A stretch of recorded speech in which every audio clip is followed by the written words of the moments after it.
Hey guys, Frosty Knives here, back with another book review. And today we are going to be talking about the brand new short story collection by Stephen King. We will be taking a look at You Like It Darker. 12 short stories from the master of horror. And I do like this cover. Initially, when you first look at it, it looks like it's a nice island setting, but actually when you get very close to it, you find out it's an alligator. So I thought that was pretty neat. So 12 new Stephen King short stories. Let's talk about them. So the first story in this compilation is called Two Talented Bastids. Not bastards, Bastids, Bastids. And it's a story about a kid whose father is a very famous writer, and his uncle, it's not really his uncle, it's his father's best friend, but he calls him his uncle, is a very famous artist. And so they're both they're very famous, they're both well-to-do, they both have a lot of money. But they haven't always been as popular or as well-known as they were by the time they passed away. Something happened to these two on a very fateful hunting trip back in, I believe it was back in the 70s. They had an experience at a hunting camp. And they wouldn't talk about it. And nobody knew what that experience was. And everybody had been trying to ask them over the years what happened. And nobody would talk about it. The uncle wouldn't talk about it, and the father wouldn't talk about it. The uncle passed away first, and when the father finally passed away, the son went through his belongings, and he found what actually happened the night the two of them went to that hunting trip.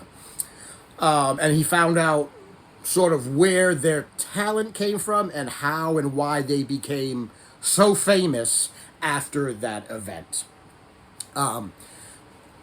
It was a pretty good story. I will say right off the bat that Stephen King cannot write science fiction.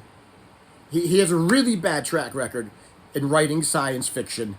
So your enjoyment of this story is really going to hinge on whether or not you buy the twist explanation in the story about how these two got their talent. So people are either going to probably like it, or they're probably going to think it's not that good based on the explanation.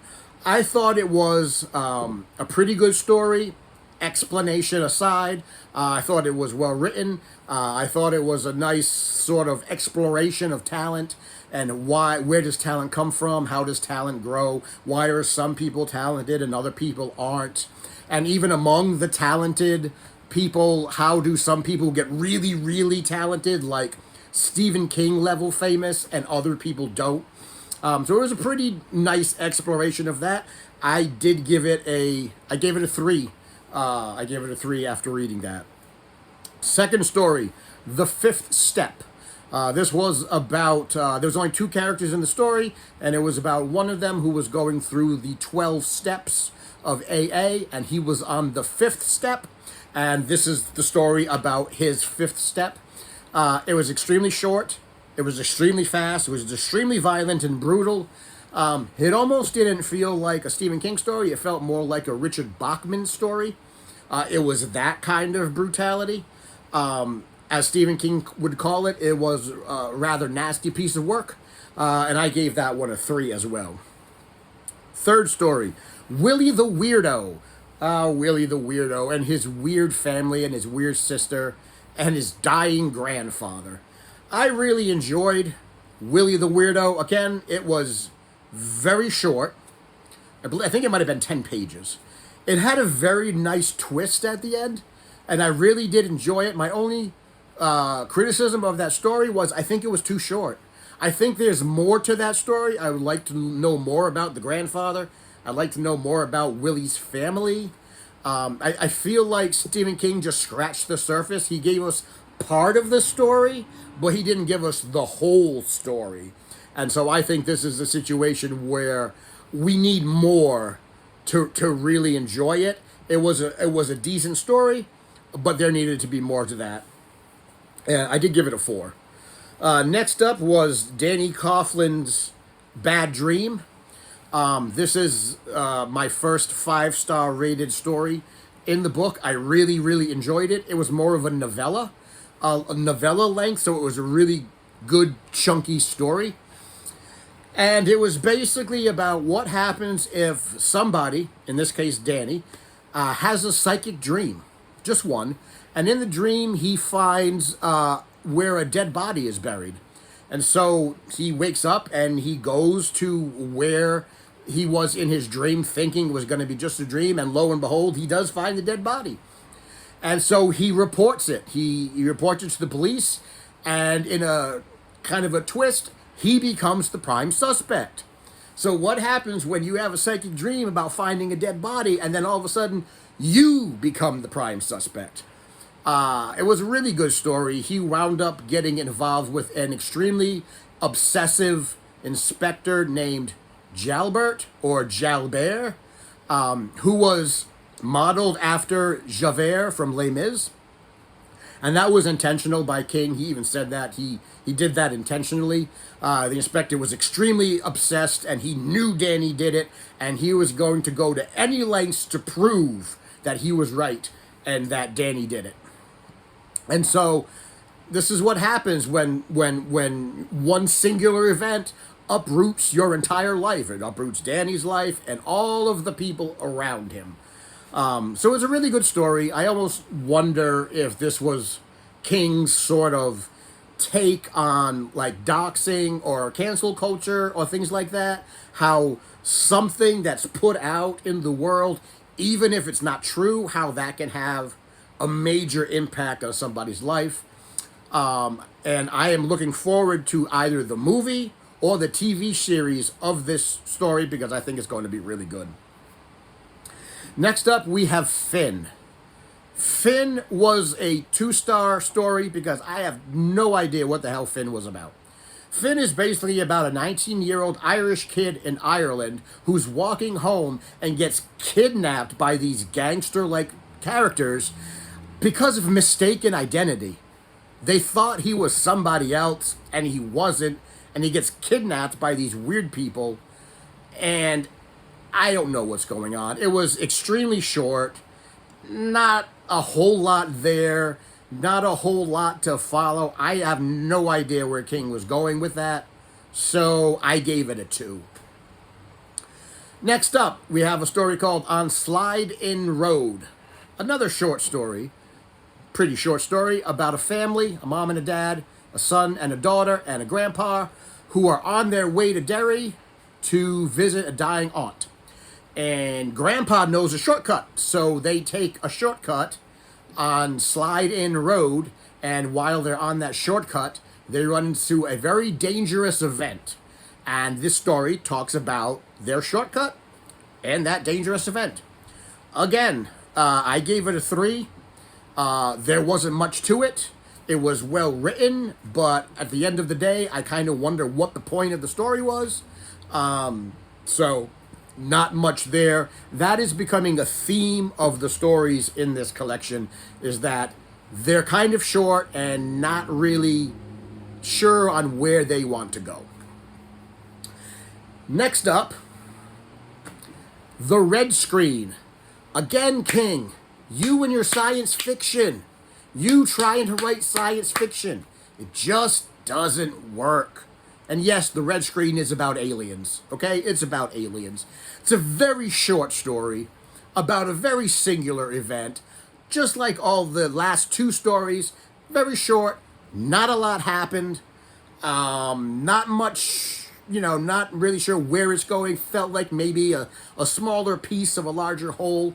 The only reason I gave The Red Screen a 3 is because Stephen King modeled it after Invasion of the Body Snatchers, which is my favorite science fiction movie. So he gets a pass. He gets an extra star for modeling it after one of the greatest science fiction movies ever made. So, good on King. Then we have Turbulence Expert. Now, the Turbulence Expert was a story that I reviewed about 4 or 5 years ago when it was part of another collection by Stephen King and Bev Vincent called Flight or Fright. I didn't like the story back then when I read it, so I read it again to see if my opinion has changed. And guess what? My opinion didn't change. It's still a 1. I gave it an F plus the first time, so it gets a 1 from me this time. It's just not a good story. It wasn't good then. It's not good now. Nothing is explained. Doesn't make a whole lot of sense.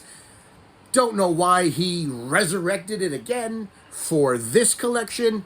Could have just written something else and let that one quietly go off into a corner and die a death. Didn't like it. Worst story of the collection. Then after that, we have Laurie. I gave Laurie a 5 because it's the gist of the story is it's about a widow. So it's about a man, a dog, and an alligator.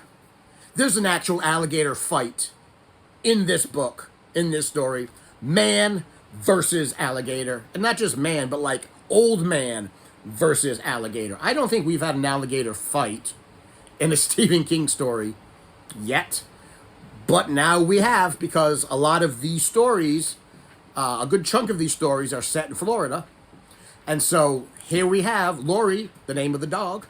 We have a man on a walk with a dog, with an alligator. I loved it. I really liked the story. Thought it was really well done. Kind of tugged on your heartstrings a little bit and really made you worry about the dog. Oh, that poor dog and that vicious alligator. So that was a 5-star read. And then after that, we follow up one 5-star read with another 5-star read. We get Rattlesnakes. And Rattlesnakes is the sequel to Cujo. And I didn't think we needed a sequel to Cujo, but after reading Rattlesnakes, I thought it was extremely well done to find out what happens to Vic Trenton after Cujo. And we do. We find out what happens to Vic and Donna after the events of Cujo, what he was doing in his life, where he ended up now. He did wind up going to Florida again. There are rattlesnakes in the story. And I'm not going to give the story away or talk about it too much because I think it's something you should read. But it is a really good ghost story. Extremely well done ghost story. Ghost children. I love ghost children. And really well done. And I mean, you really felt for Vic. And after having read it, I understand why King put Vic in that story and made it a sequel to Cujo, because Vic Trenton really had a lot in common with the elderly lady who was the main character of Rattlesnakes. Lot in common with her, and so that was extremely well done. Maybe we'll get us a movie out of this one too, because that would be really good. So it was a really, really well done story, extremely well done ghost story, and at the end of that story, King insinuates that maybe Doomakey is going to come back. Remember, Doomakey got destroyed at the end of the book? Well, it's a possibility that Doomakey may be making a return. And then after that, we have a story called The Dreamers, which I gave a 3 to. And this was really a Lovecraftian story. King loves to write Lovecraftian stories. And it's about a guy who came back from Nam. And he gets involved with this mad scientist type person who's trying to figure out existence. And not what lies behind dreams, but what lies underneath dreams. And it's not very pretty. So when you think about The Dreamers, think about stories like Revival, or even think about stories like The Dark Tower, because I'm not too sure that the scientist in The Dreamers wasn't actually tapping into the macroverse. Because I felt like there was no explicit connections to the tower, but I felt that it read, and there was a lot of tower vibes to it. So The Dreamers could tangentially be related to Roland's World and to the tower. But it was a well done story. I gave it a 3. And then to close out the book, we have the Answer Man.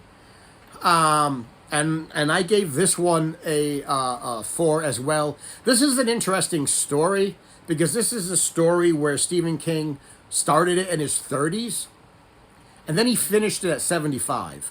So there was 45 years between when King started this story and when King finished this story. And it was interesting. It was about a guy who finds the Answer Man, and it is exactly what you think it would be. It's a man who answers questions. Not really a psychic, not really a fortune teller, but he's some mystical being that will answer questions. And it was very bittersweet. It really is Stephen King's story where he is grappling with things like aging and getting older and why do things happen to people and why do things happen, why don't things happen. We wish we had the answers to certain questions, but we really never get the answers. And so he's grappling with these ideas of